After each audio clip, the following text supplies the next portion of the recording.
We can start now. Virginia's here. And thank you very much for coming today. I'm Dana Beach with the Coastal Conservation League. This is going to be a remarkable 2 days, I think. The Conservation League will be 25 years old next year. And we've learned a lot, I think, over the past quarter of a century about how to think about conservation and how to do it in the Lowcountry. One of the most important lessons we've learned has been the irreplaceable value of our conservation allies.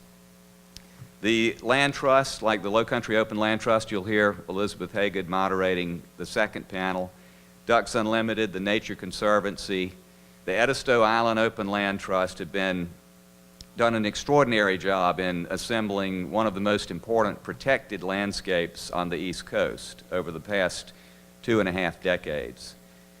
We've been represented by some of the best environmental law firms in the nation, the Southern Environmental Law Center and the South Carolina Environmental Law Project, on projects that, had they gone forward, had we not had excellent legal representation, could have been devastating to the Lowcountry.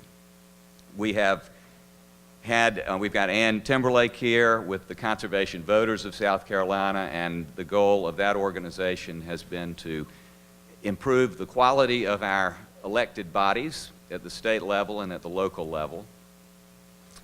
They did not have anything to do with yesterday's election. And the state's rural electric cooperatives have become a newer ally of ours, as has the Farm Bureau. Groups that we in the past, I'd say, maybe have not necessarily converged with. Increasingly, we are aligning around some of the concepts that you'll hear today. Some groups, like the South Carolina Policy Council, have been really on the spectrum politically quite apart from us, and yet we're working with them on ethics reform in Columbia. The Lowcountry Local First, you'll hear from Judy Wicks, the founder of BALI, and BALI is the overarching umbrella organization for groups like Lowcountry Local First, promoting local living economies. The Sustainability Institute has done a wonderful job here in Charleston promoting a municipal electric efficiency program. But most of all, the citizens with whom we have worked have been a bottomless well of energy and creativity, focused like a laser beam on protecting the communities that they and we live in. People like Frank Heindel and Jerry Rosen and others, Fred Lincoln, who worked with us to defeat the Global Gateway when it was proposed to be built, that would have been the largest port terminal in the country, built in many years on Daniel Island. Bob Schofield, who is here, Bill and Bob McKinnon have worked with us on damaging infrastructure proposals, sewer and water lines, and the extension of an interstate from Detroit to Charleston. We worked with Jenny Prevost in McClellanville on that extension, I-73, one of the many projects that when it came out, everybody said, well, this is just a done deal. And the lesson we've learned, one of the lessons, is there are no done deals if citizens become engaged and involved. We continue to oppose the very damaging and wasteful project extension of I-526 to Johns Island, that wonderful, beautiful agricultural sea island just to the south of us. The greatest thing about doing this work for me over 25 years has been the privilege to meet, I think, the very best people in this community and in this region, and I'd say in this country. And finally, on the subject of people who've made it possible for us to get where we are today, our board and our staff and our donors and our members have made that possible. Their direction and their financial support have enabled us. It's guided our work. It's defined who we are. As we move into the next quarter century, we do that with gratitude for that support and the confidence that those people and others like them will be with us as we chart a new direction or reorganize, reorient our direction. we will have to do a good job because we face enormous challenges, and you will hear about those today and tomorrow. Before I move into the particulars of that, I'd like to convey our sympathy to Bob Edgar's family and friends. Many of you know Bob was the head of Common Cause. He was a Methodist minister, a former member of Congress, and would have been on our panel on governance, but he died unexpectedly, very unexpectedly, a week and a half ago. So our sympathy to him. We'll try to do justice to what Bob believed in on our governance panel. I honestly think this conference will be the most important assemblage in Charleston since December 20th, 1860. As you probably know, that was the date of the Secession Convention, and that event was held 9 blocks from here, just down the road. I do not think we will vote to secede. We probably won't vote at all today or tomorrow, although my friend Kirkpatrick Sale is supposed to be here, and he makes a good case for regional self-governance. But I hope we will make a similarly resounding pronouncement, world-changing in a way, with a dramatically better outcome. I hope we will acknowledge our fundamental dependence on the community of life that constitutes this beautiful region that we call the Lowcountry, and that we will recommit ourselves to the essential work that needs to be done to protect it. The title of this conference is Prosperous, Lowcountry, Flourishing Planet. The Latin derivation of prosperous, as the Latin scholars in here know, is prospere, or according to expectation. Spere also means hope. And in a few minutes you will hear, I think you will hear from David Orr, one of the most inspiring definitions of hope, in the sense that it perfectly captures the attitude that we all may adopt, and I think should adopt, about being citizens of a region of the Lowcountry and being citizens of the planet. The point of the title is to highlight the fact that the planet, which for most people really, and for most of us most of the time, is little more than an abstraction, is composed of very real, very tangible places.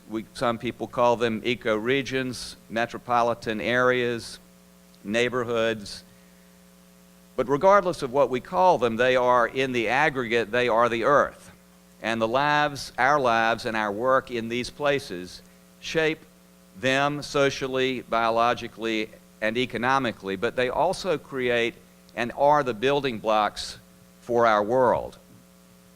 As you will hear over the next few days, there are also models and sources of inspiration that come to us from other regions, and I think that's the interplay between these regions, the knowledge, the competition, the collaboration that occurs, that has the potential to move us all forward or backwards, depending on how we interpret it, and based on the examples that we set.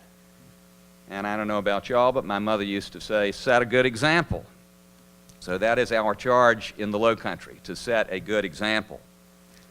Finally, you'll hear that even though we live in an increasingly interconnected world, some people, our local commentators and national, have called it a flatter world, regional self-reliance is even more important than ever. I would argue existentially important to deal with global resource shortages, rising pollution levels, and a longing, I think, within all of us for authenticity and the gravity of home. Self-reliant, responsible, prosperous regions are the fundamental building blocks, the sine qua non of a flourishing planet.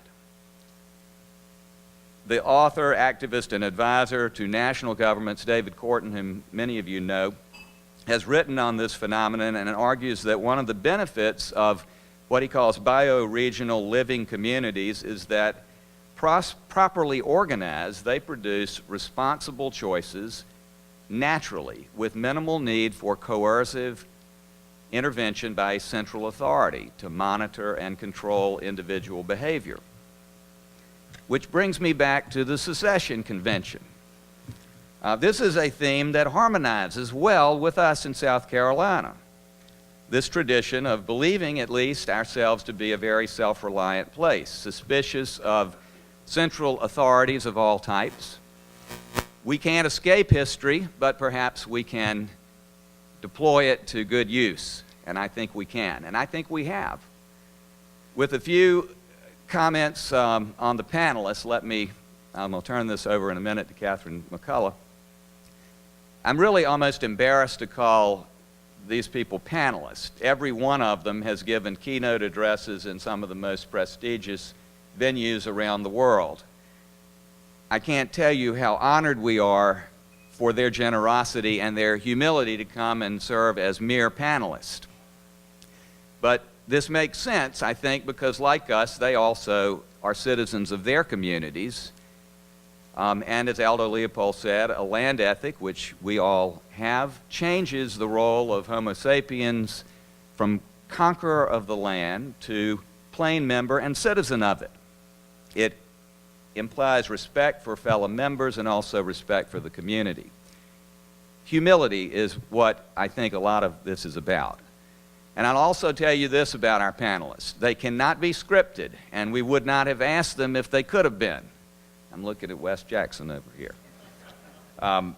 Over the past few weeks, we've had calls with panelists. I do not have bifocals, and I'm not getting them. But I can't read this with my glasses on. Anyway. Over the past few weeks, we've had calls with the panelists, and every call we've gotten more excited. They are not here to tell us what to do, no central authority here, but they're here to tell us as truthfully as they know it the nature of the problems that we face and the types of commitments they believe we must make if we are to secure a prosperous and flourishing future for people and other species of life with whom we share the earth.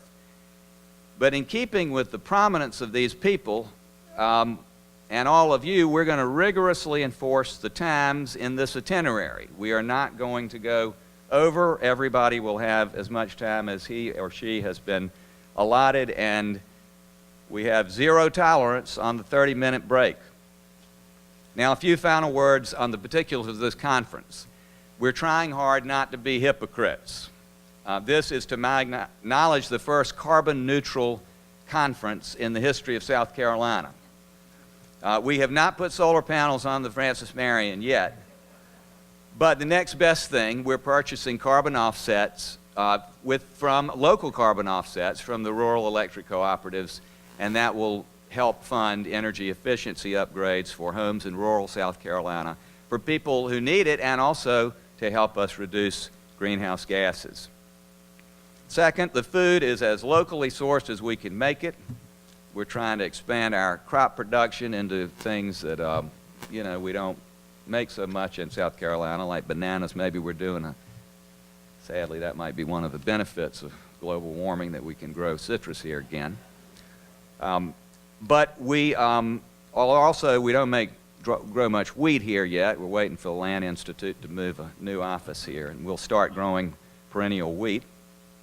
But vegetables come from local farmers and from Grow Food Carolina, which is right up the street on Morrison Avenue.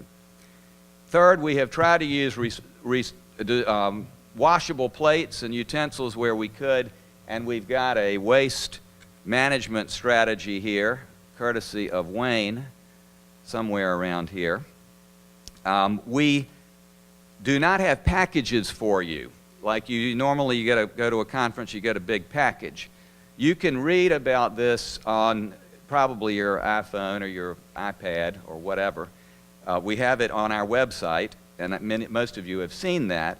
And you also have on the back of your name tag the agenda so that you'll know what times things are coming up. We also will be recycling and reusing your lanyard and your name tag. I'm going to let Catherine McCullough give you a little bit more of the logistics of the conference, how we set it up. But I want to thank you again, everybody, for taking the time to spend as much time as you can. I know some of you cannot spend be here every session, but we will have this on video in case you miss one that you'd like to see or see one that you'd like to see again. But thank you again for coming, and again, thanks to the speakers who have come from all over the country to help us cogitate on the next few decades of work. Not only this organization, but what we as a community should be organizing around as we face a very challenging and uncertain future. Thank you very much.